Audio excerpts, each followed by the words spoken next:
All right, I'm going to go on a little bit of a rant here. This is an example why you probably might want to think twice about using one of these national transfer companies where you mail stuff in.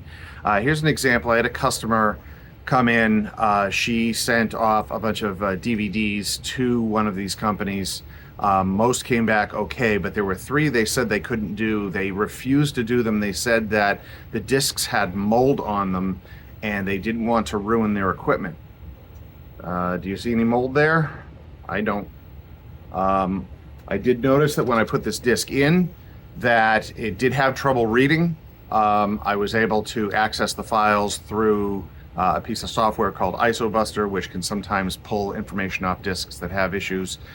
Sometimes when disks don't read, it's usually a compatibility issue where the right combination or the wrong combination of the type of blank disk used, the type of burner, and what you're reading it on don't always jive. Everything's supposed to be compatible, but in real life, sometimes these things do have problems.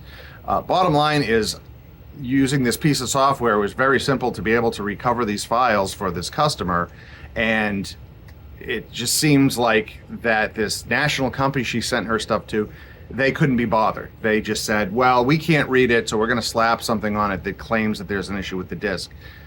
And that we don't want it to ruin our. There's nothing about that disc that is going to ruin anybody's equipment. A disc that can't be read is not going to break the player or the disk drive in the computer. I always recommend, and if not just me, but find somebody local or find somebody close to you, ask them questions, do research, ask other people, try and find other people who've used that same service. You want to get somebody that knows what they're talking about and isn't just going to be so busy that they can't be bothered. I always try to do whatever I can to rescue the media, even if it does have issues, even if there is mold. I've dealt with plenty of moldy tapes. They can be rescued. I've never had a moldy tape destroy any of my equipment. You just have to clean the heads. And that's about it. But just wanted to point that out, that sometimes